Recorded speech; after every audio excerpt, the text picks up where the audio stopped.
ating provincial station ay magle-level up sa atin pong national competition. Maglalaban-laban ang Davao, Cebu, Tuguegarao, Santiago, Cabanatuan at dito syempre sa Manila at dito sa Dagupan City. Okay, sa lahat ng mga winners natin sa bawat provincial stations ay maglalaban-laban sa national level, mga kapartners. Okay, at nais lang po natin i-congratulate ang atin pong kapartner dyan po sa may bayan po ng Mabini, mga kapartner, for winning the first place in scientific poster. Congratulations kay Mayor Alimar Briana ng Mabini, Pangasinan. Congrats sa Mayor sa tagumpay ng inyo pong bayan bilang first place ng scientific poster, mga kapartners. Okay, at sa iba pa natin mga public announcement. Kapartner Bulletin. Para sa jobs fair, mga kapartner, marami pong mga job opportunities sa araw po bukas, mga kapartner, July 18. Okay, so napakarami ang atin pong mga job opportunities dahil maraming mga recruitment agencies ang pupunta bukas sa may Pangasinan PESA office, mga kapartner. Okay? At narito po ang ilan sa mga ito. Karamihan ay mga skilled workers po natin na masons, tile setters, painters, millwrights, steel workers, electrician, carpenters, plumbers, scaffolders, mechanical fitters, structural fitters, rebarman, mga engineers sa civil, rebar, safety, piping, rigging, scaffold, planning, electrical, mechanical, structural, design and cost, architectural engineers at quality control engineers. Kailangan din po nila ng mga concrete paver, grader, bulldozer, backhoe payloader operators, mobile T-over crane o tower crane, manlift, road roller, skin loader, pump crete. Ayan ang kailangan po ng EEI Corporation. Sa iba pa natin mga job opportunities, kailangan po mga production operators, cadet engineers, line inspector assistant, lineman trainee, legal associate. Kailangan din po ng Guanson Group ng bookkeeper, cashier, technician, mechanic, field specialist, office staff at telemarketer. Ang Decorp ay kailangan po nila ng cadet engineer, line inspector assistant, lineman trainee, legal associate. At ang Jollibee naman, kailangan po nila ng 110 service crew at mga 20 riders. Ganon din po ang Jolly Magic. Kailangan din po nila para sa Greenwich Lingayen ng 50 na service crew. Kailangan din po nila ng riders at management trainee. Ang Palawan Express ay kailangan po nila ng branch cashier. Ang Honda Cars Pangasinan kailangan din po ng accounting staff, technician, liaison officer, HR assistant, sales executive, service administrator. At maliban po dyan, mga kapartners, narito pa ang kailangan ng EEI Corporation, mga managers at supervisors, project managers, contracts and administrators, construction superintendents, construction supervisors. Kailangan din po nila para sa support group ng audit supervisor, AutoCAD operators, executive secretary, internal auditor staff, programmers, engineer network and communication, database administrators, engineer scaffolders, engineer mechanical engineer, at mga driver sa trailer, dump truck, boom truck at 10-wheeler, driver sa heavy equipment mechanic at light equipment mechanic. Ayan, mga kapartners, ang kailangan po nila na mga job opportunities para sa may iba't ibang trabaho. Marami pa tayong iba, mga partners, mga restaurant managers, 120 na restaurant managers. Kailangan po ng YHMD, mga assistant restaurant managers, mga waiter, 300 na waiter. Kailangan po nila mga cook, 255 na cook, busser, party host, bartender juices, light driver, food service worker, kitchen supervisor, barista o coffee maker, kitchen steward, dishwasher, housekeeping room attendant, line cook. Kailangan din po nila para sa abroad naman po ito, mga caregiver sa Singapore, domestic helper para sa Hong Kong at Malaysia. Sa Italy naman, sa Italia, kailangan po din ng mga cleaners, makeup artists, hair stylist, nail technician, travel agent, cleaners sa Dubai, nurse general, manicurist sa Dubai, hairstylist sa Dubai, at storekeeper. Okay, yan. At sa iba pa, kailangan din po nila mga cleaners, waiters, waitress sa ibang bansa, mga babysitter, cashier, food specialist, secretary. So napakarami mga partners actually. Bisita lang po kayo sa Pangasinan Peso Office at dahil sa dami ng job opportunities mga partner, sigurado po yan na lahat kayo ay maa-absorb dahil sa dami mga partner na mga local at atin pong mga overseas workers o overseas job opportunities po natin. Pili po kayo sa mga yan. At dito sa local, marami rin po mga partner ang open na job opportunities natin para sa lahat ng mga interesadong magkatrabaho as soon as possible. Okay, magbabalik po ang Kapartner ng Bayan makalipas po ang ilang mga paalala. Kalayaan at katotohanan sa Sunshine Radio. Ng Hulyo ay kinikilala bilang World Blood Donors Month. Ang DOH Region 1 ay nakikiisa sa buong mundo sa pagbibigay pugay sa mga modernong bayani na walang sawang nagbibigay ng kanilang dugo upang makapagligtas ng maraming buhay. Sa mga nagnanais na mag-donate ng dugo, makipag-ugnayan lamang sa mga malapit na DOH Hospital. Mag-donate ng dugo upang makapagligtas ng buhay. Isang paalala ngayong Blood Donors Month mula sa DOH Region 1. Welcome to Roheim Farm and Resort at the heart of San Fabian, Pangasinan.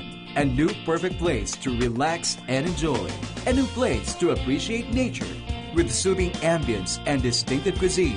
Roheim Farm and Resort, a venue to enjoy artistic and sophisticated space to make your event a success. From the amenities, event hall, best for 200 to 300 guests, swimming pool, mini jacuzzi, fishing spot, and room accommodation from standard, deluxe, and family room, similar to mini apartment. What are you waiting for? Book now to experience what Roheim Farm and Resort offers. For more inquiries, please contact Madam Litz at 0920-494-2087 or Herbert at 0917-820-1979 or 0920-919-2399. May mabuting pagkakataon para sa aming mga OFW na mas makaipon pa.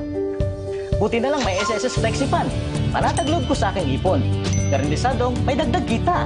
Sa FlexiFund, ang pinaghirapang kitain, nalalagay sa ipong mas may pakinabang. Pwedeng pang matrikula, bahay, negosyo. Pagretiro ko, mas ginhawa.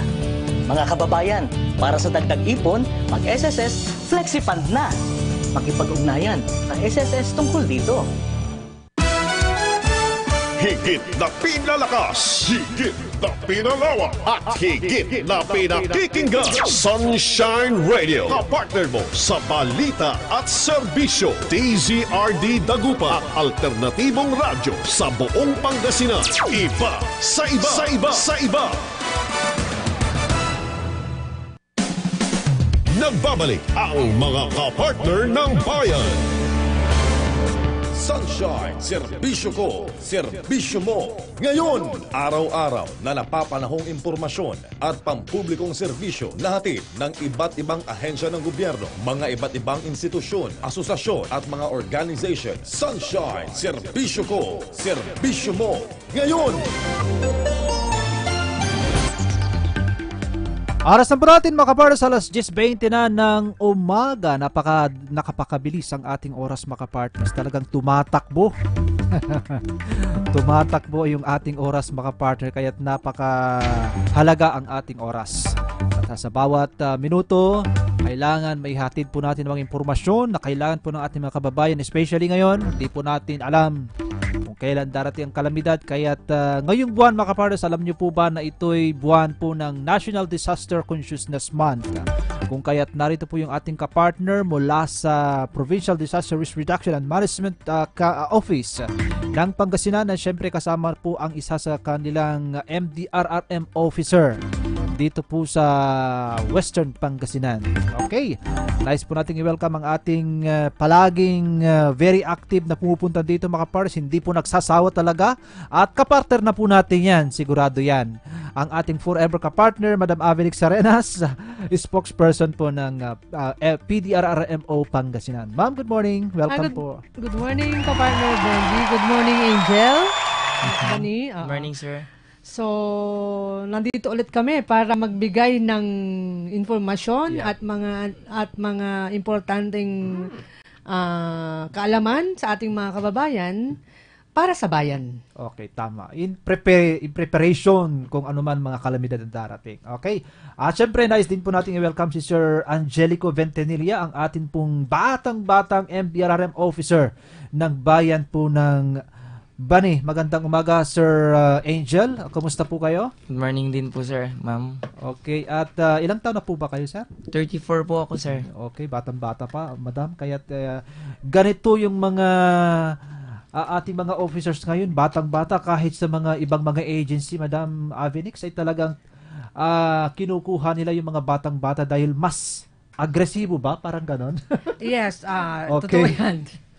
Mas agresibo, mas smarte siguro. Kung ikukumpara natin sa mga medyo may edad na masasabi natin nakaka-arthritis na, diba pa?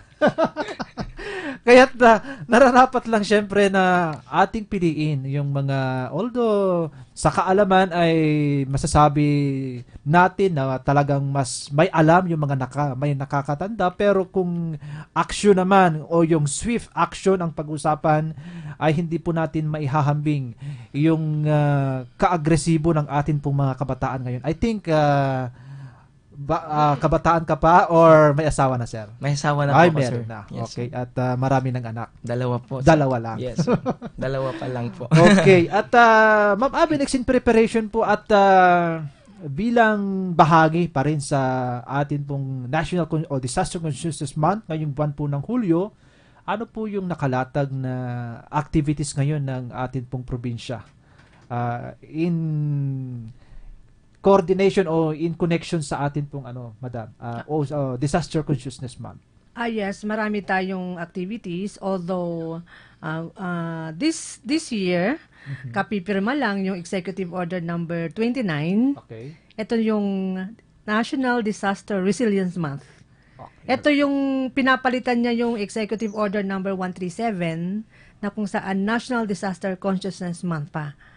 Ang rationale nito, ang reason kung bakit nila siguro pinalitan as personal opinion ay para kumbaga parang kasi yung conscious ng tao, iano mo lang yung mga consciousness nila sa disaster. Whereas yung disaster resilience, ito yung patibayin. Ayan. Yes, Okay. patatagin ang ating mga kababayan na expose sa mga disasters na makabangon kaagad at hindi masyadong maapektuhan ng anumang disaster. Okay, at nais ko pong i-congratulate muli ang Pangasinan dahil sinabi po noon ni, kung hindi po ako nagkakamali, si Sir Fama, noon dun sa atin pong, kasi every third Wednesday, meron pong OCD DRRM radio po natin, na ito'y nakahook din dito sa ating istasyon, na sabi niya, ang Region 1 ay resilient na. Kumbaga, alam na yung ginagawa at kung may kalamidad ay talagang prepared na. Kumbaga, ang ginagawa na lang, kung ikukumpara natin sa ibang mga probinsya, ang Region 1, lalo na po ang Pangasinan daw, ay kumbaga hindi na nangangailangan ng suporta pa ng national. Dahil alam na daw sa probinsya, yung mga ginagawa, yung mga aksyon na dapat gawin at kagaya ng sinabi niyo po, ma'am, ay pinagtitibay nyo na lang yung mga nakagawian nyo pong ginagawa ngayon. Yes, Yeah. malaki ang naitulong nung yung batas natin, Yeah. yung Republic Act 10121. Ito yung National Disaster Risk Reduction and Management Act of 2010. Nandito kasi yung nakapaloob kasi dito yung pwede nang gamitin. Yung 70% ng at least 5% calamity fund ay local disaster risk reduction management fund o yung calamity fund. So dati kasi yung PD 1566, hindi mo pwedeng gastusin ng calamity fund kapag walang Kalamidad. o walang kalamidad. At the same time, kahit na may kalamidad, kung hindi siya na-declare under state of calamity ang isang area, hindi mo pwedeng Okay. gamitin. Pero whereas yung Republic 10121, pwede mo nang gamitin yung 70% of that 5% LDRMF o calamity fund sa pre-disaster activities. Pre-disaster. Yun ang pagkakaiba ngayon kung kaya't ngayon pa lang kahit walang kalamidad, at least meron ka rin puntong gagamitin. Kung ikukumpara mo naman sa dating batas, magagamit mo lang yung pagka nandyan na. How about yung preparation? So walang magagamit. So puro tayo response tayo noon. Oo. Ngayon, proactive tayo, gagawa na tayo ng mga mitigating measures, mga preparedness measures para maiwasan kung totally maiwasan o hindi man, ma-minimize yung response natin na kung saan yung response at rehabilitation ay masyadong mahal compared sa Tama. mitigation and preparedness. So mas mahal yung kumbaga sa sakit is yung sabi nila na it is better yung prevention is better than cure. An diba? ounce of prevention is Yeah. better than a pound of cure. Yun po yung pagkakaiba ng dating batas sa ngayon na sinabi niyo pong batas kanina. Kumbaga mas magandang kung maiwasan, gagawa na tayo ng mga preparation para makaiwas kaysa doon sa nandiyan yung kalamidad tsaka mo lulunasan, parang Yes. ganon. So at least kung casualty din po yung pag-usapan, mas makaiwas yung ating mga kababayan sa peligro kung prepared na silang lahat. So ngayon ay syempre kasama din po natin, bigyan po natin ng pagkakataon ang bayan po ng Bani, ang atang kanilang MDRRM officer, si Sir Angel Ventanilla mula sa bayan po ng Bani. At ilang taon na po kayo as MDRRM officer, sir, o bagong talaga po pa kayo? Actually, sir, katatalaga lang sa akin last April 26 April, po. so This year lang po. Siguro naman ay hindi ka ilalagay sa pwesto na yan kung walang. Siyempre may mga criteria yan, mga Yes, kapartner. Kung kaya't ang inyo pong hinawakan na responsibilidad ngayon ay kaligtasan ng buong Bani. So, matanong po natin ano po yung mga programa ng MDRRM Bani in coordination, lalo na po ngayon ay Disaster Resilient Month ngayong buwan po ng Hulyo, Sir Angel. Actually po, sir, ngayon, ongoing pa rin po yung information disseminations po namin.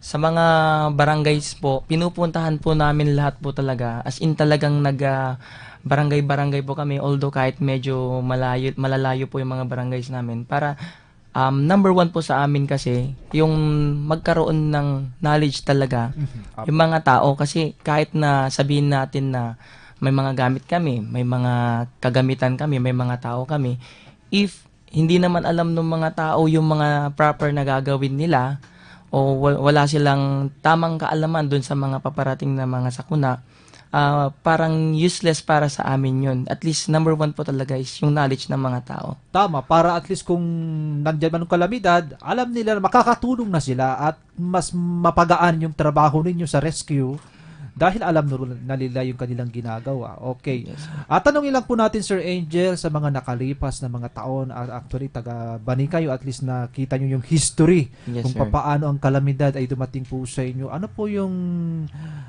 pinaka-worst na naranasan nyo pong kalamidad sa ngayon? Sa latest. So far, nung nandun na po ako sa Bani po, ang pinaka-worst po na scenario na nangyari sa amin is yung emong po. Emong, Opo. anong taon yun? Way Naalala mo back. pa? 2009. 2009, yes Ayun. ma'am. 2009 Ito po rin yun. yung pag-open ba ng dam noon, ma? Ay, pepeng yun. Ang affected lang po noon, sir, is western part ng Pangasinan. Kami po, isa sa mga devastated na towns po talaga noon. At may mga casualties din po. Pero noon po kasi, wala pa po ako sa government. So, ang pagkakaalam ko may mga casualties. At tumulong din po kami noon na nag-first aid po. Kasi nurse by profession po ako. Okay. Doon sa may ulanan po, nagpatayo ng tent city po doon dahil sobrang yun po yung naapektuhan na lugar po sa amin. So, yun yung first time na binaha ang Bani? Actually Yung po, cyclone po yun, sir. Parang pagkalakas-lakas po na hangin. Ay, hindi siya baha. Okay. Hindi po, pero nung 2015 po, sir, nagkabaha kami at yun na yung pinakamalalim na baha naman po. Na nagkaroon din po kami ng mga casualties po. Pangasinan. Okay, so yun. So, yung baha nung 2015, ito lang po ba yung first time na binaha po yung bani? Actually, sir, bahain talaga ang bani. Kasi may mga bundok-bundok po kami doon. Tapos ang nangyayari kasi, sir, yung river po doon sa bani, sarili na lang po ng bani, hindi po siya nakakonect po sa Agno River po. Pero kahit ganun po kasi, ang nangyayari po kasi yung mga tubig sa mga highlands po namin, pag bumababa yon at sumasabay po yung high tide po, doon kami High nagkakaproblema. tide mula sa dagat. Yes, sir. Okay, so yan. At yung kalagayan ng ating mga kabundukan, wala bang mga watershed areas dyan, sir? May mga certain areas na may watersheds, sir. Kaya lang, usually pag tag-ulan talaga at excessive talaga yung patakbo ng tubig, dire-diretso po talaga sa baba. Okay, yun bang klase ng bundok natin dyan, sir? Bato ba? Or mga putik yung klase ng bundok? Bato naman po, kaya may mga areas lang kami na prone sa landslide. May na-monitor na po kami at nakuha na rin po namin na tatlong areas lang naman po na landslide prone area. Okay, kumusta yung ating mga riverbank, sir? How is it prepared sa baha? Ang ginawa ko po last June po, for preparation for this coming rainy season, sir, nagpalinis po kami. Ang first na ginawa namin is clearing operation dun sa mga river areas talaga. Ang problema lang talaga, although halos lahat naman ng town is ito yung pinaka-problema, yung lupa kasi parang pumupunta sa tubig, sa may ilog, at the same time, parang Kinakain ng ilog, kumbaga. Yes, sir. Okay. So, yung mga ilog namin ngayon is mabababaw na lang, kaya dredging po talaga yung Kailangan. pinaka-best na way po. Pero so far, sir, nagpalinis kami to clean up yung mga daluyan ng tubig para try naming tingnan kung yung pwedeng remedy, sir. Okay, doon naman sa kinakain ng tubig na ating mga lupa, ano po yung mga naibigay nyo na pong plano or suggestion or sa municipal government po? Bago po ako umupo po dito, nagkaroon na po ng repropping sa ibang areas po. Refrapping, okay. Yeah, yes, sir. Nagpapa-refrap na po kami. Sa ngayon po, sa poblasyon, halos lahat na po ng poblasyon is na-refrap na rin po. So, yung ibang areas na lang po ang hindi pa po natatapos. Okay, so ongoing pa yung refrapping? Yes, Okay. sir. Ongoing pa po. Ito po ba ay doon po sa mga nakain na ng ilog na mga lupa, ilang metro na yon or gaano na po kalawak yung ano?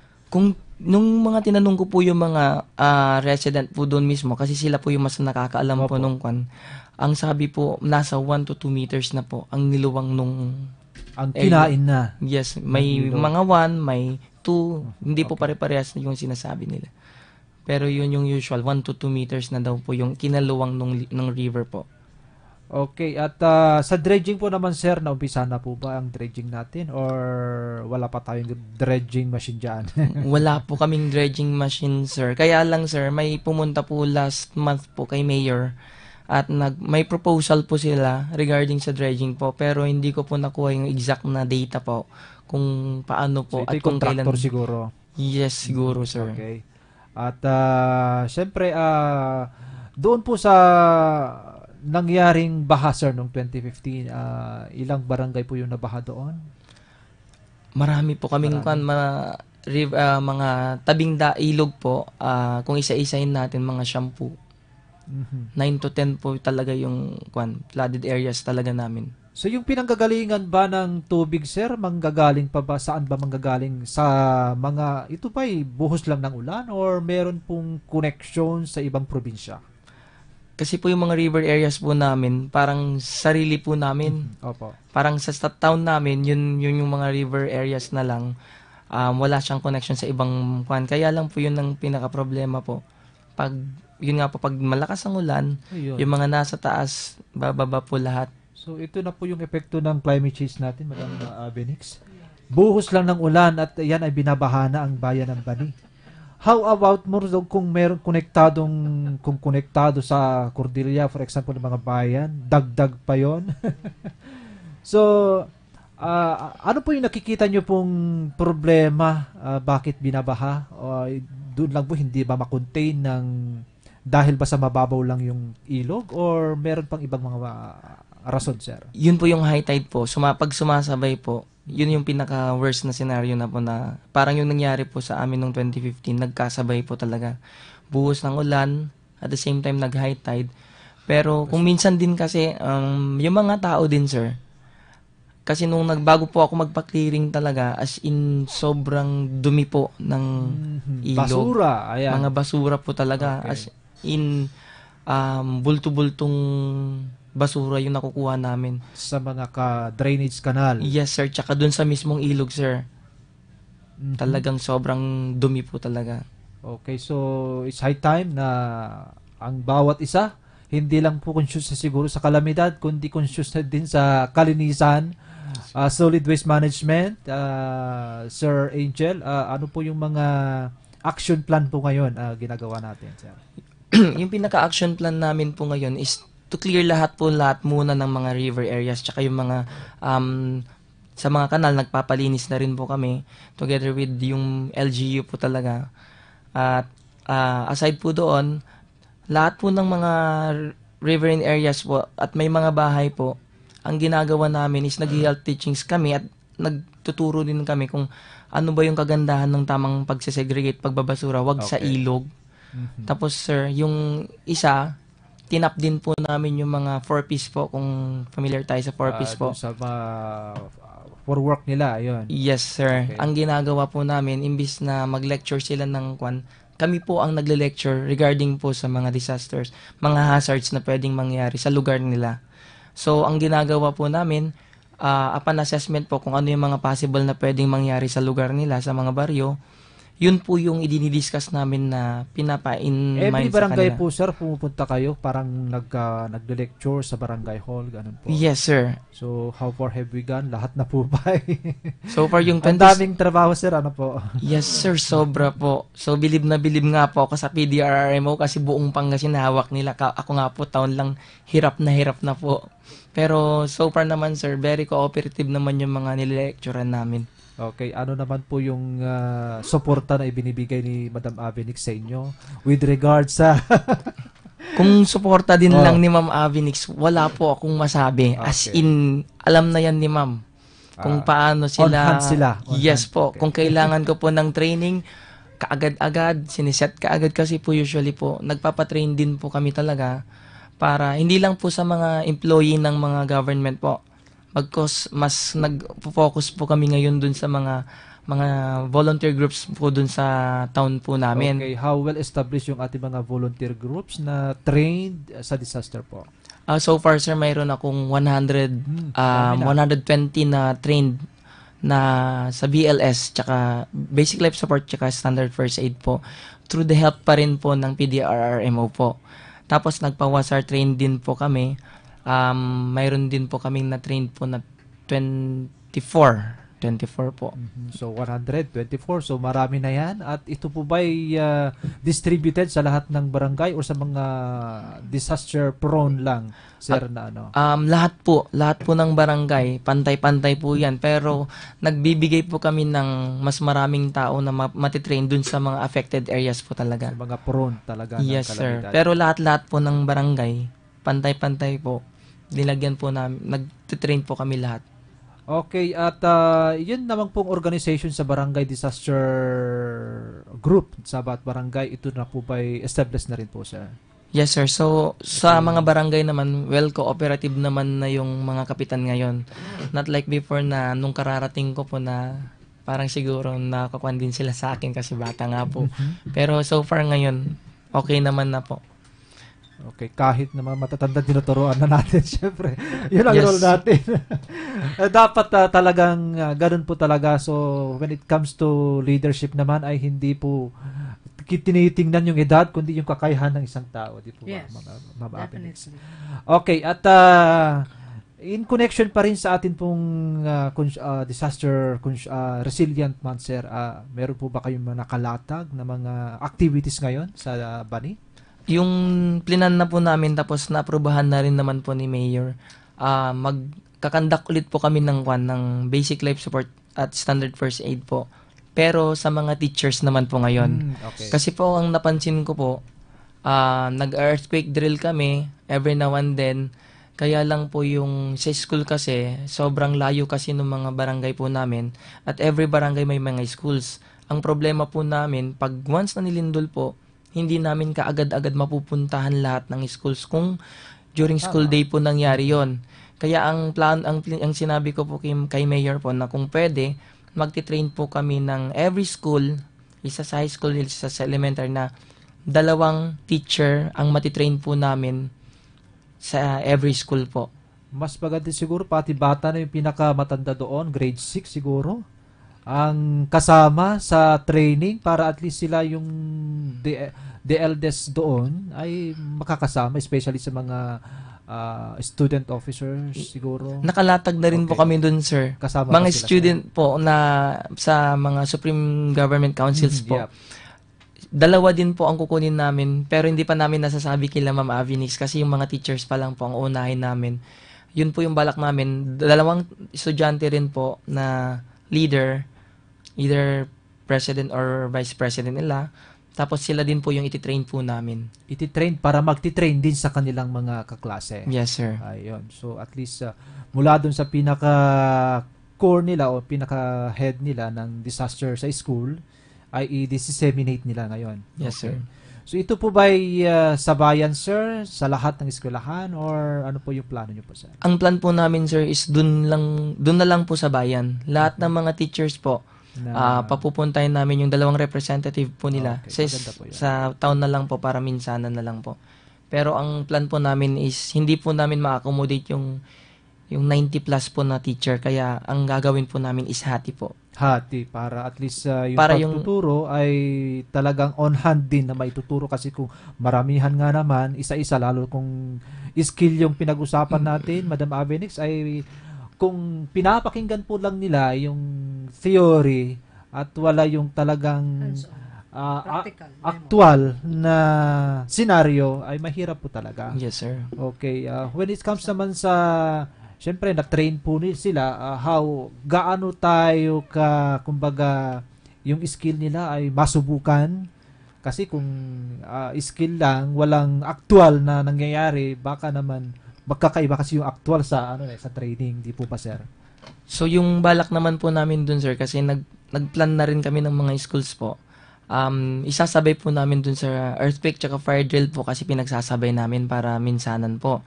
Ngayon po, ang balak po namin, kung na-trained na po yung mga teachers, inunan po namin sila, ang gagawin po namin, magsasimulate ulit kami, mag-earthquake drill po kami ulit. Tapos, yun yung time po na, kasi po, nung pumunta ako na first na second quarter simultaneous earthquake drill po, yun po ang napansin ko talaga, hindi pa alam ng mga teachers yung mga first aid na gagawin.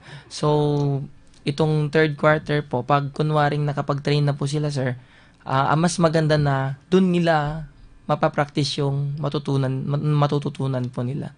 So sa dami ng sabi niyo pong 90, ibig sabihin kalahati niya, kasi sa bawat eskwelahan 2 sabi niyo po, di 45 na eskwelahan ang mayroon ang bani. Bali 36 po. 36. Including high school po, sir. Okay. So 36 na eskwelahan. So kakayanin niyo ba, sir, yan? Ang dami ito. Kakayanin po. Nandyan sila, ma'am. By batch yan. Okay. By batch po. Okay, by batch. So, at least, nabibigyan na ng aksyon kung ikumpara natin sa nakaraan ng mga walang kaalaman, hindi aktibo. I-compare natin sa nakaraan po, madam. Sa ngayon po ba ay mas aktibo ngayon yung mga MDRRM officers, ma'am? Yes, very active yung mga MDRRM officers ngayon, mga DRRMOs, dahil nasa batas yun na Republic Act 10121, there should be a permanent DRRM office with permanent DRRM officer with 3 staff. Ngayon lang po ba nangyari yan, ma'am? Or noon pa yan ay nasa batas na? 2010, nagkabisa yung Republic Act 10121. So, marami na ring mga DRMOs natin na nag-comply. At hopefully, yung mga iba pa ay magko-comply sila kasi napaka-importante ang Tama isang DRRM officer. This is a matter of life and death. Ang mandato namin is to save lives and properties. So, dapat pagtuunan ng pansin at dahil nga sa batas na yon, nagiging active na ang mga MDRRMOs because meron ng budget. Pwede nang gamitin yung budget, yung pondo para sa mag-create ng isang opisina, mag-create ng mga permanent items, mga DRM officer plus his or her staff. Yung mga equipment ay pwede nang bumili. Yung mga training, seminars, lahat po nitong mga charges nito ay against the Local Disaster Risk Reduction Management Fund o Calamity Fund, 70% lang dapat. Okay. So, sinabi nyo kanina, mga nag-comply na. Meron bang hindi nagko-comply? May mga matigas ang ulo, gano'n? Hindi naman sa, may mga kulang pa. LGs kasi na pondo, ang kanilang problema. Number one reason kung bakit hindi pala kapag naging permanent ang isang kanilang DRRM office. So hopefully in the future or kaya at the end of the day, sana lahat po tayo dito sa Pangasinan ay permanent ang DRM officer. Okay, so yun Kasi ang dagdag ko lang, no. Sige po, ma'am. Ang advantage ng permanent office saka permanent DRRM officer o yung namumuno, regardless kung sino man ang nakaupong mayor, nakaupong gobernador, nakaupong mayor sa gobernador kasi nandito sa province, ay hindi mapapalitan. Kumbaga, tuloy-tuloy yung mga projects, mga activities, kumbaga, taka yung mga acquired skills, talent ng MDRRM officer ay tuloy-tuloy. So, ibig sabihin, Hindi dati po ba ay appointee lang yan? Kumbaga, temporary lang yung mga officers dati.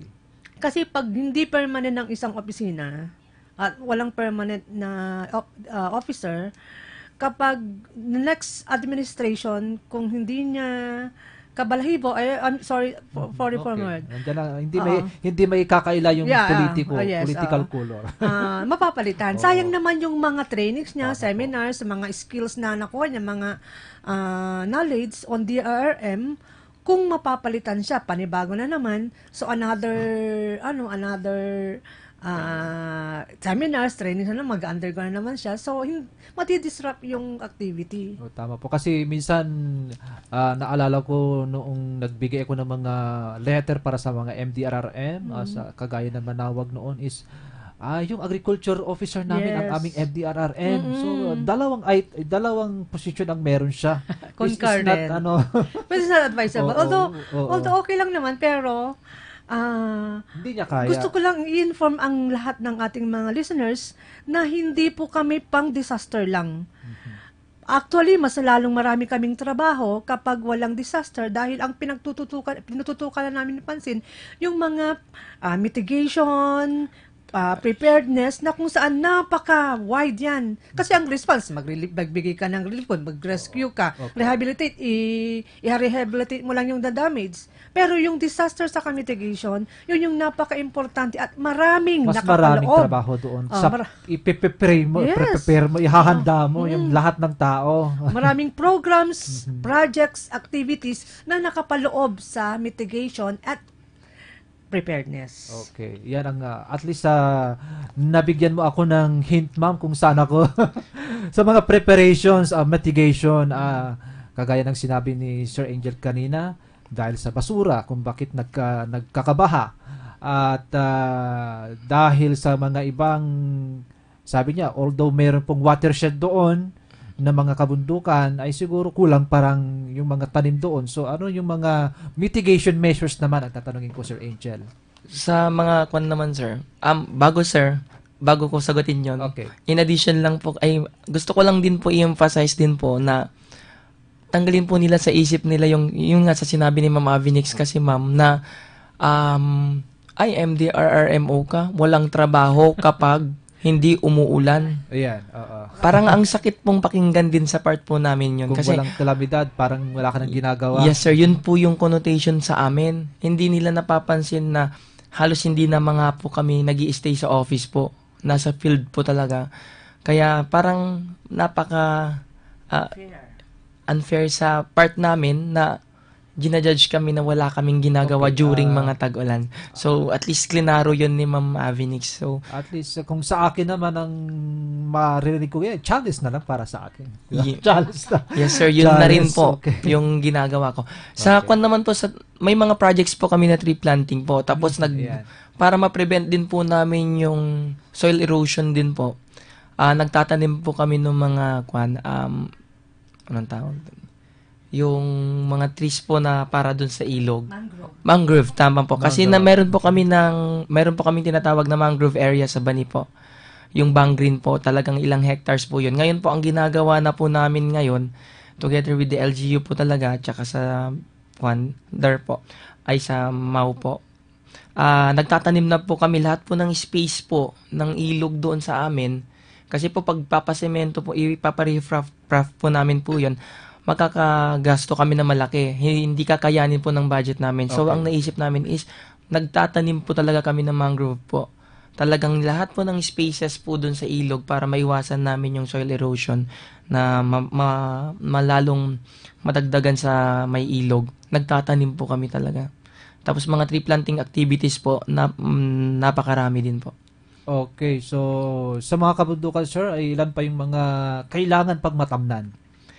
Kung yung mga kabundukan po, kasi nung affected ng emong, although matagal na po yun, marami pong natumbang malalaking kahoy, medyo marami-rami pa naman po. Kasi hindi rin po namin makwan yung mga nagkakaingineros po, yung mga gumagawa ng uling. Okay, so may mga kaingineros pala kayo. So anong action nyo naman sa mga ganong gumagawa? Actually, bawal yan, ma'am, di ba? Sa Ang ginagawa na po namin ngayon, bawal na. kasi hindi na rin namin, yun na po yung livelihood po nila. Ang ginagawa namin, sinasabihan na wag na lang putulin. Yung parang bawasan na lang po. Trim. Okay. Yes, trim na lang po. Kasi pag talagang kinakat talaga, mas makakaproblema kami.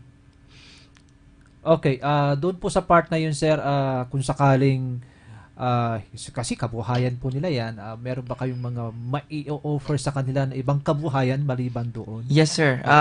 Ngayon po, ang dami po namin mga livelihood trainings na ginagawa. Last Saturday, Sunday po, nagkaroon kami ng bamboo making, yung mga paggawa ng basket, Okay. paggawa ng mga banig, paggawa ng mga wines, yung mga possible po na pwede nilang pagkakitaan aside dun sa pag-uuling po. Kasi may mga areas po talaga na medyo nakakalbo na. Total lagban naman po, kaya lang hindi namin sa sobrang luwang po nung bani po, yung mga kabundukan doon, hindi namin masyadong makuan yung iba. Pero so far, sir, doon sa bani, pag pumunta po kayo doon sa may beach po doon na area, mapapansin nyo po, sobrang dami ng kahoy po kasi talagang yung mga bantay gubat at dagat doon talagang nababantayan po. Okay, at may suggest ko lang sa mga riverbanks din kung bamboo din lang ang isa sa mga kabuhayan nila. Kasi dito sa San Carlos, naniniwala ako na meron silang mga bamboo seedlings na itinanim sa mga riverbanks kasi maganda rin yan na pang-prevent ng soil erosion. Yes. So, sabi niyo po kasi mangrove, although maganda rin po yan, pero kung titingnan po natin yung kung klase ng lupa, ay talagang kung malambot yung lupa ay kahit man may mangrove yan, kung talagang tubig, ulan ang bubuhos dyan, ay hindi po kakayanin siguro ng mga mangrove. Pero ang mangrove kasi siyempre meron pong mga gamit yan, kagaya ng Pangitlugan. pwedeng bahay ng ating mga isda sa ilog at yun lang po may suggest ko yung isali natin yung bamboo dahil sinabi niyo po kasi na kanina na mayroon pong mga bamboo na kabuhayan po ng ating mga kababayan. Maliban po doon, sir, ano pang mga ibang programang ginagawa natin? Sa mga programs pa po, Resilience Month po ngayon, kaya ang ginawa ko po, nagplano po kami ng mga recyclable na gamit po. Okay. Pero under na po ito sa mga high school lang po. Magkakaroon kami ng contest po regarding kung ano yung mga naiisip nila na pwedeng i-recycle o i-reuse na mga gamit tapos gagawing life-saving devices o pwedeng gamitin in times of calamities, sir. Okay, at yan ang pag-usapan natin, sir. Maganda po yung life-saving devices na binanggit niyo po kanina. Magbabalik po ang Kapartner ng Bayan makalipas ang ilang mga paalala. This program is brought to you by City Central Department Store, which offers Panasonic and Sharp brands of washing machine, air conditioners, and refrigerators, located at A.B. Fernandez Avenue, Dagupan City. For more details, contact Alfonso Chan, proprietor. Kalayaan at katotohanan sa Sunshine Radio. Make a start on a new you. Make yourself worry-free. Get to know your skincare and feel better at Dermcare Professional Skin, Hair, and Spa. Trusted for more than 20 years in wellness and beauty. Total wellness starts with a beautiful skin. Say goodbye to pimples and acne. See dramatic results in less than 1 week. At Dermcare Professional Skin, Hair, and Spa. Dermcare offers world-class skin facials, skin lightening, anti-aging, pimple control treatments, and diamond power peel. Body treatments like scrubs, waxing, spa services, as well as hair rebonding treatments. Dermcare also offers private and well-appointed spa and massage rooms, steam bath facial treatment area, doctor's clinic, and inviting lobby. That's why the moment you enter Dermcare, you will experience full bliss.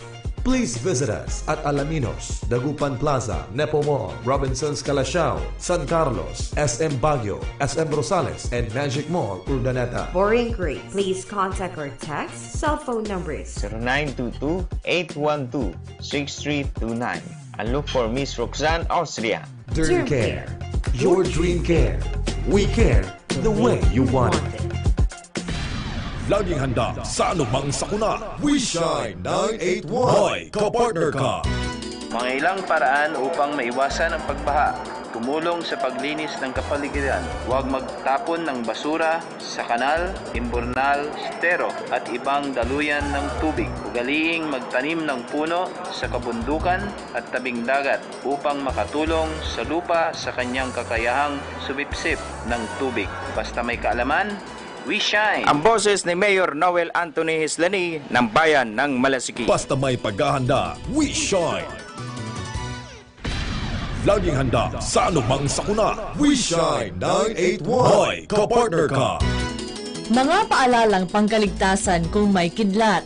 Mga dapat gawin kung kumikidlat at kung nasa labas ng bahay o gusali. Sumilong kaagad sa pinakamalapit na bahay o gusali. Huwag sa waiting shed o tent. Sumilong sa loob ng sasakyan at isara ang bintana kung walang masilungang bahay o gusali.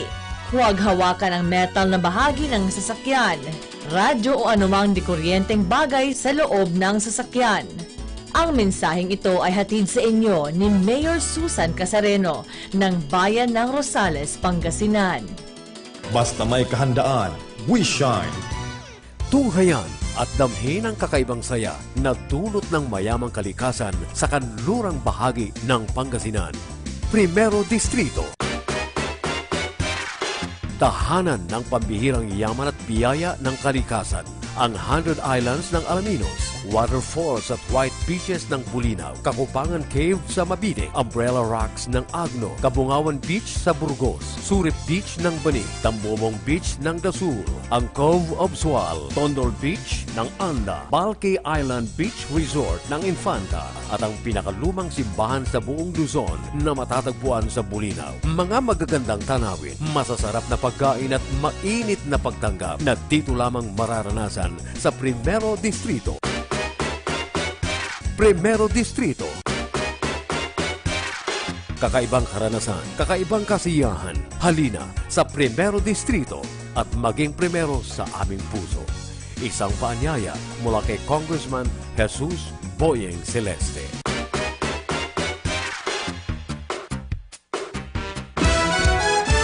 Higit na pinalakas, higit na pinalawak, at higit na pinakikinggan. Sunshine Radio, kapartner mo sa balita at serbisyo. DZRD Dagupan, at alternatibong radyo sa buong Pangasinan. Iba sa iba, sa iba, sa iba. Nagbabalik ang mga kapartner ng bayan. Sunshine, serbisyo ko, serbisyo mo, ngayon! Oras na po natin mga kabaras, alas 11 na ng umaga at yan ay hati naman po sa atin ng Roheim Farm and Wellness Resort. Matatagpuan ito sa San Fabian, Pangasinan. Okay, kanina pinag-usapan po natin yung mga life-saving devices na mga mula sa mga basura. Ito po yung atin pong ituturo po sa atin, especially sa mga nakikinig ngayon ng mga kabataan na nandyan. Ay napaka-importante itong ituturo sa atin ni Sir Angel. Itong mga life-saving devices na mga galing ito sa basura actually, pero kung ito'y atin pong maipon, ay pwedeng makapagligtas ng buhay. So, Sir Angel, ano po ba itong mga life-saving devices na ito na pwedeng ituro sa ating mga bata? Sir, ganito na lang po. Hindi ko sasabihin lahat. Okay. Kasi magkaka-idea na rin po yung mga bata na kung ano yung gagawin nila. Pero ang pinaka-the best po na example dito is yung bottle ng soft drinks, yung 1.5 po. Botelya. Opo, yung plastic. Plastic po bottle. bottle. Basta kompleto po kasi yung bottle nun, na mayroong air dun sa loob, lulutang at lulutang po yan. Ngayon po, pwede nilang tali-talian yon, gawing parang life jacket. Na-reuse na nila, na-recycle na nila yung gamit. At the same time, pwede nilang gawing life-saving device na yon. I-shape lang nila na parang damit, parang life jacket mismo, tapos lagyan nila ng mga tali. Pagganahin na lang nila yung creativity nila. Total mga bata, magagaling mag-isip yung mga yan, sir. Okay. Meron din akong napanood sa internet na ang ginagawa is, lalo yung mga bata, meron knapsack yan. Okay. Tatanggalin lahat ng mga nasa loob ng knapsack, ilalagay yung mga plastic bottle. Yes, sir. At ilalagay, igaganon nila, at least meron na silang, o kaya sa harap ilagay, o either sa likod or sa harap, ay pwede na ditong magamit na kung ito'y talagang mas maganda siguro sa harap kasi yayakapin na lang nila. Yes, sir. Lulutang na sila pag may baha. Okay. At syempre, maliban dyan ay yung mga bata po ba, syempre dapat maturuan na rin lumangoy. Kasi kung yan ang dahilan na kahit man meron silang salbabida na hawak, kung hindi nila alam, lahat kung takot silang lumangoy, ay dapat maturuan. Ano po yung intervention ginagawa niyo, sir?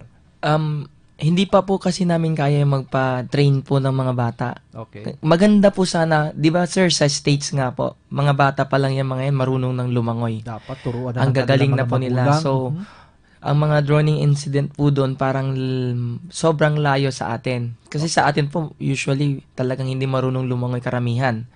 Pero kung mas marunong silang lumangoy, at the same time may mga gamit na rin tayo na pwedeng gamitin during mga may kalamidad, mas madali natin silang i-rescue at mas mapapababa natin yung casualties po natin. Siguro during summer meron tayong swimming lesson, sir, sa mga coastal areas. Actually, yung mga coastal areas ba, sir, ay hindi ba magagaling lumangoy yung mga bata dyan? Yung sa may coastal areas po nga, sir, tinatawanan ko yung sarili ko kasi nag-train din po ako ng wasar. Pero mas magaling pa po yung mga bata, sir. Kasi ang lalayo talaga ng nalalangoy nila compare sa akin. Hingal na ako, yung bata, layo na ng agwat namin. So, ibig sabihin, hindi ka taga-coastal area, sir? Hindi po, sir. Sa may poblasyon po kasi ako. Okay. At dahil nga po, syempre, kahit man nasa poblasyon tayo, kung may baha, dapat ready. Isa yan sa dapat nating ihanda yung ating sarili. Yes, sir. Marami yung mga talagang hindi pa marunong lumangoy. Kayo ba, marunong po lumangoy?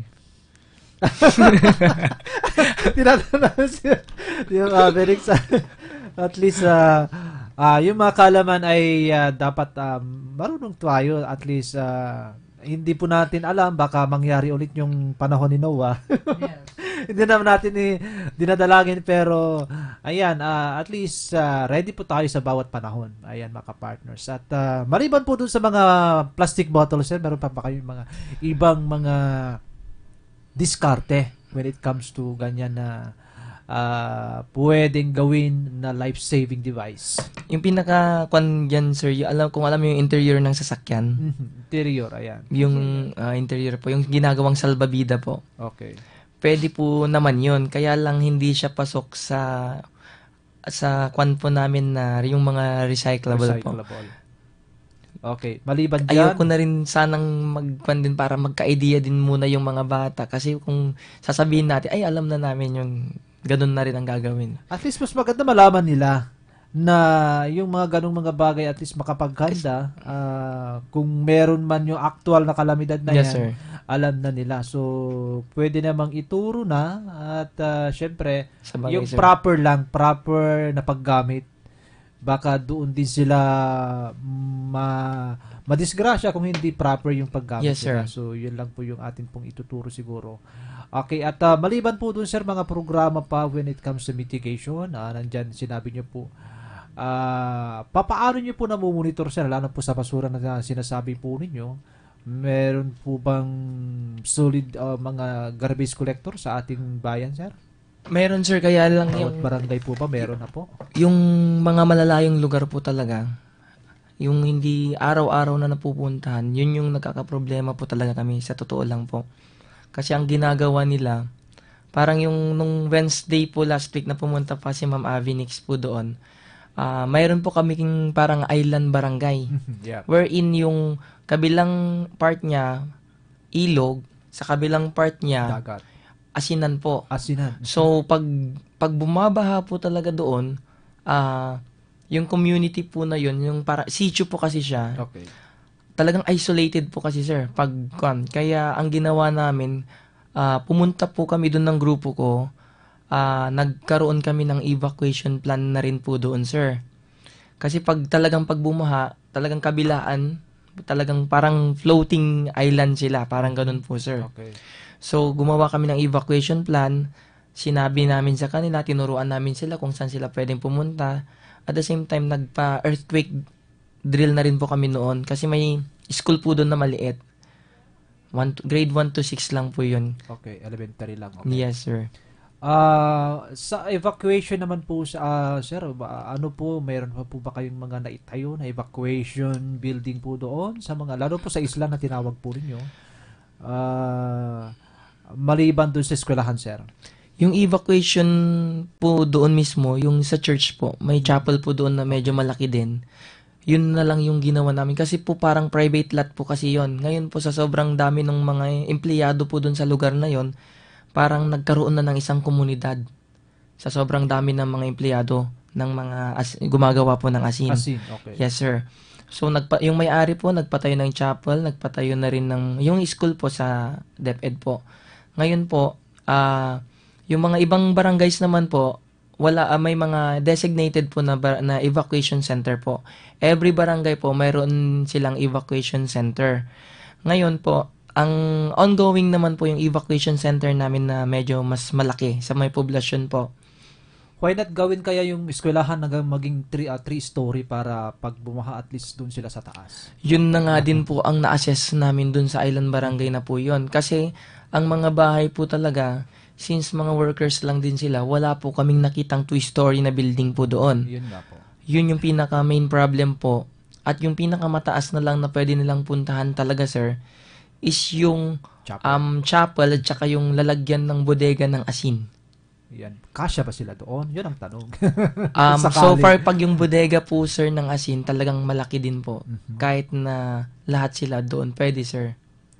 Pero maliban po doon, nagkaroon na po ng training doon. Lalo po sa isla. Kasi pag bumaha na yan, sila na lang doon. Yes, sir. Kailangang ma-travel na sila. When it comes to equipment, sir, gaano po kayo kahanda? Kung doon sa mga tao, sir, may mga wasar trained kami doon. Talagang tinutukan namin doon, sir. May kinuha kaming 2 doon, sir. Tapos po, nag-lecture na rin po ako doon nung Wednesday din.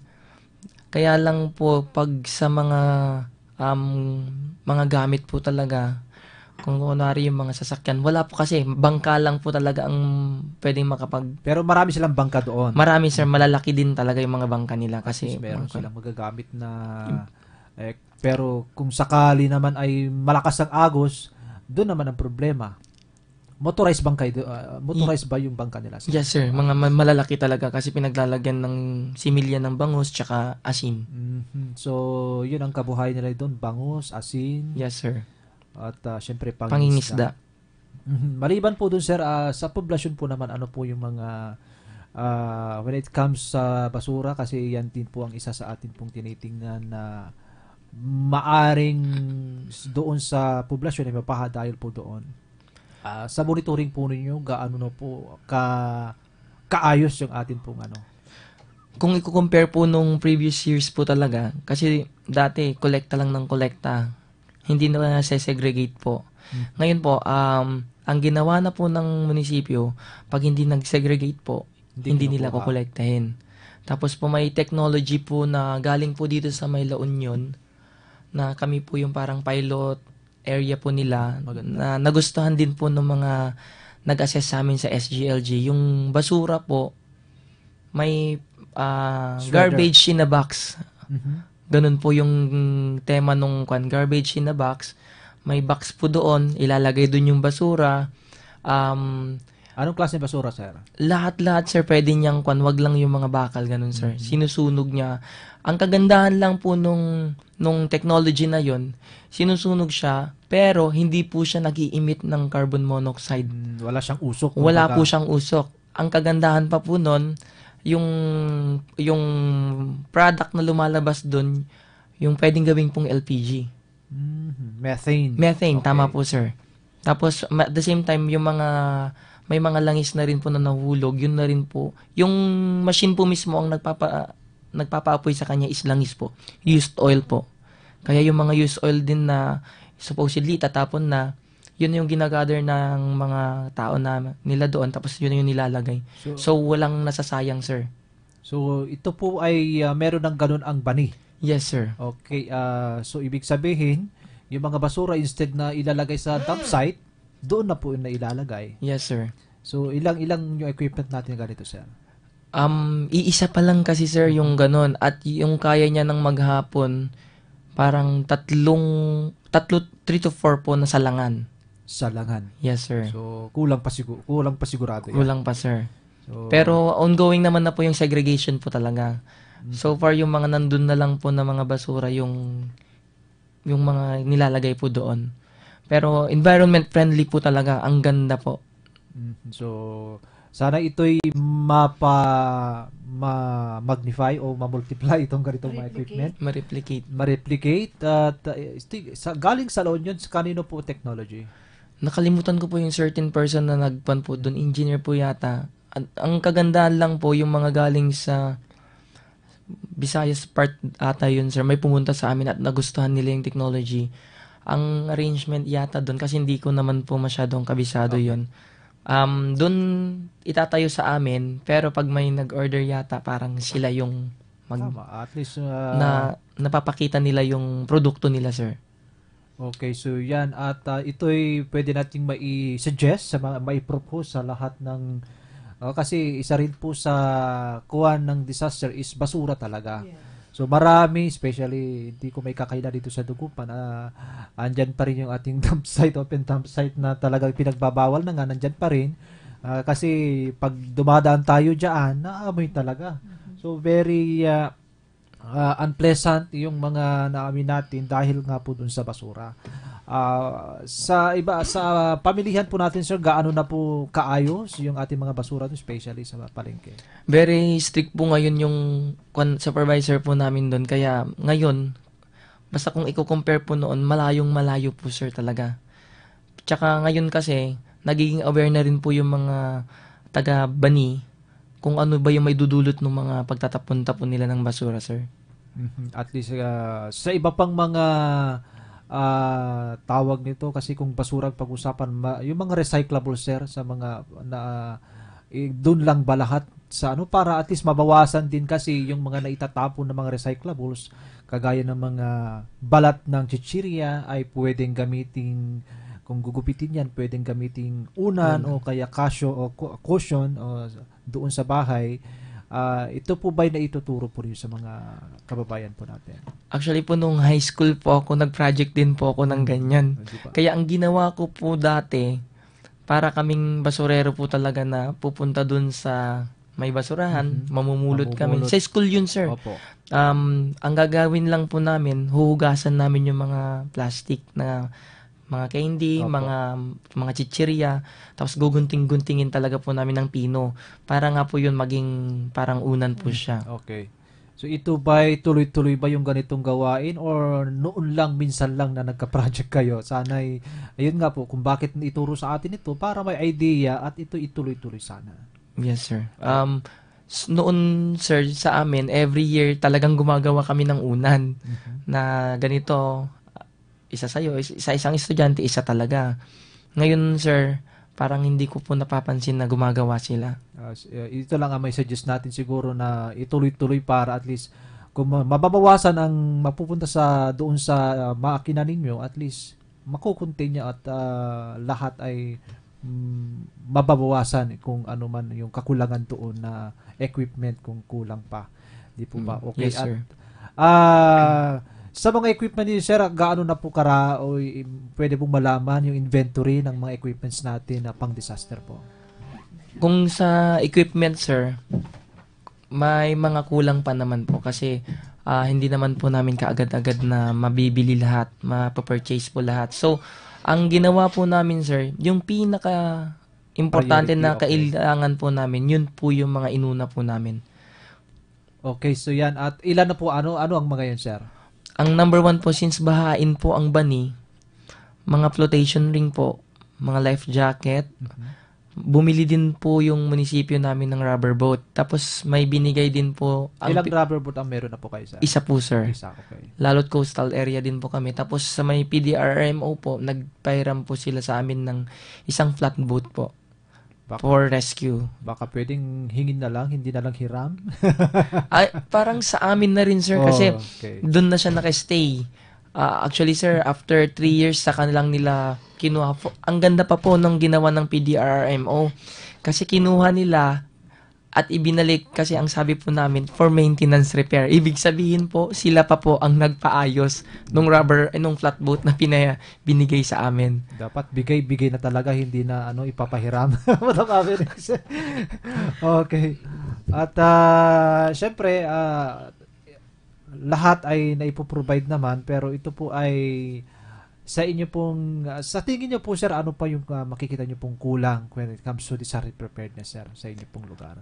To be honest po talaga, pagdating sa gamit. Gamit, kulang pa. Kulang pa Madam po. Avenixon, bigyan nyo daw ng gamit. Request tayo kay at the same time na rin po sa manpower po. Manpower. Kasi okay. kung bibilangin namin yung tao namin sa MDRMO Bani, compare dun sa total population po at saka dun sa land area, kulang na kulang po kami. Baka pwedeng lahat ng mga barangay officials i-train natin na maging rescuers, Madam Avenix? Yes, sir. I-require natin lahat ng mga barangay officials. Challenge kay MDR. Kasi sila yung talagang mangunguna dapat sa barangay nila. Sila yung pinili ng mga tao na mamuno sa kanila. Sa lahat ng bagay na maganda. Ang gagandaan lang po nung last week po, nagkaroon kami ng camp management training po from DSWD Region 1 po. Ang ganda lang ng impact kasi po nung umpisa po parang very aloof po sila sa akin kasi nga po bata ako compare sa kanila. Pero nung continuous naman na po yung pagmumonitor ko sa kanila, dagsaan na rin po. Pag sinabi po namin ng kailangan namin yung barangay captain na ganito, yung tao niya. Sa camp management po, almost complete po yung lahat ng kapitan namin doon sa Bani. Complete yung attendance? Almost po lahat ng kapitan. Kasi po mayroon ding kapitan na hindi po pumunta. Okay. At yung mga hindi nag-response, ano po yung mga action na ginagawa niyo po doon, sir? Ang ginawa po namin, may representative po sila dapat. So far naman, sir, may mga representative sila at sila na po yung bahala na maging camp manager dun sa evacuation centers nila.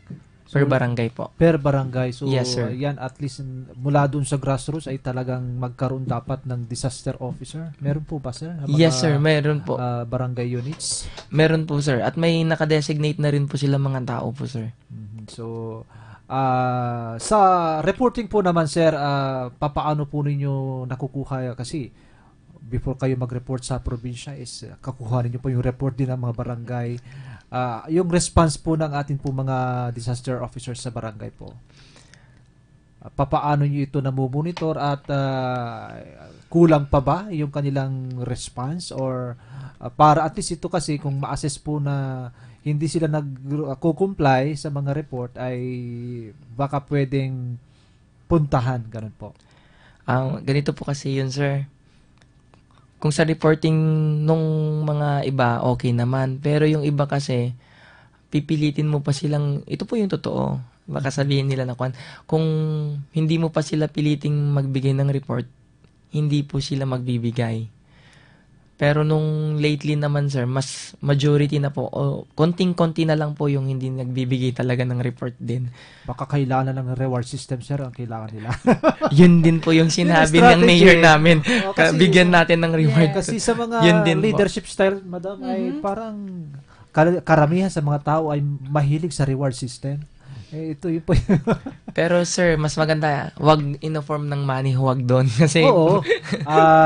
Appreciation lang siguro yung appreciation. Tsaka token mga kung meron kayong makuhang sponsor dyan, si mayor o si mga malalaking businessman dyan, pwede sigurong magbigay ng mga bagay, material na pwede nilang gamitin. Yes, sir. Siguro.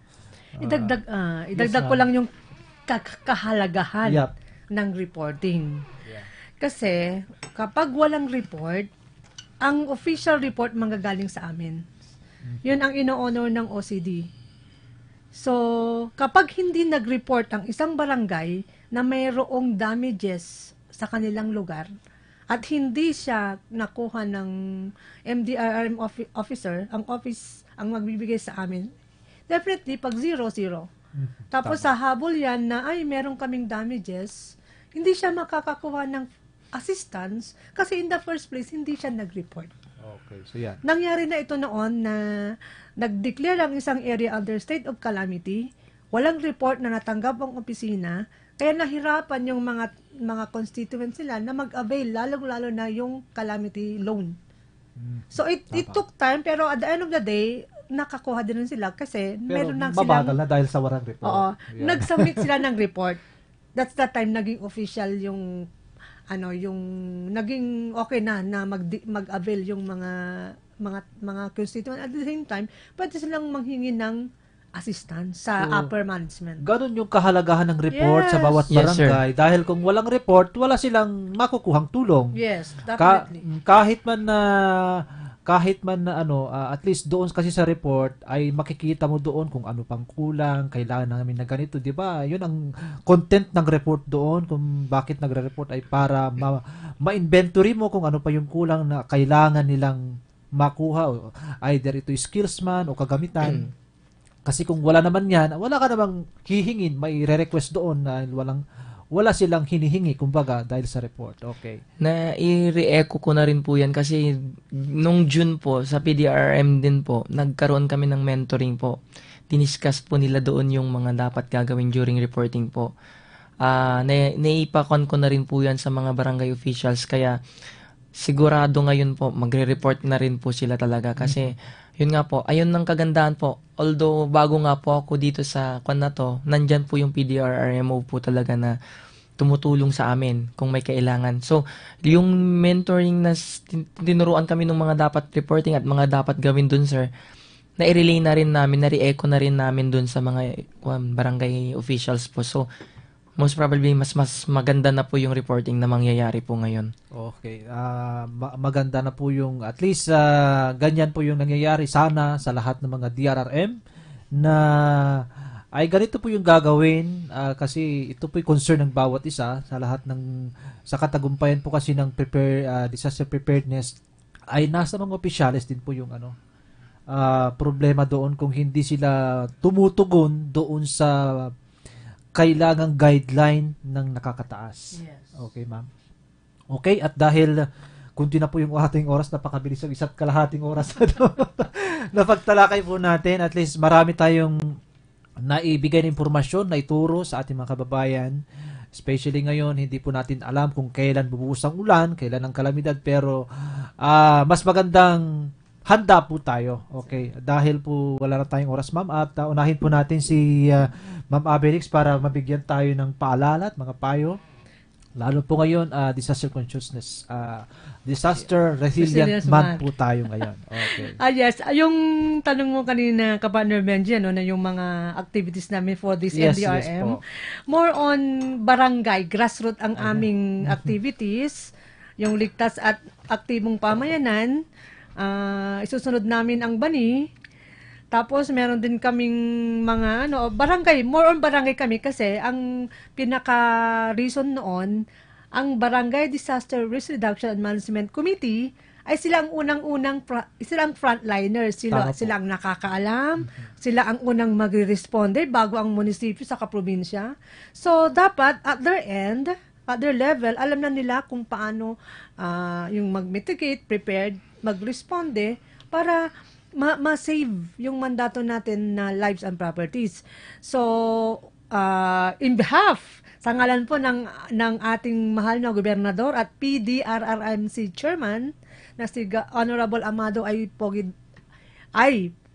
Espino III, and of course, ang aking big boss na si Colonel Lucin Bar-Oro, na laging sumusuporta sa lang activities, projects ng aming opisina, ay maraming salamat sa mahigit isang oras na pagkakataon para ma-invite, para maibigay namin ang aming mga activities, projects, paalala, together with our counterpart na DRRMOs. Okay, maraming salamat Madam Avenix at mula naman kay Sir Angel Ventanilla, sir, mula sa Bani.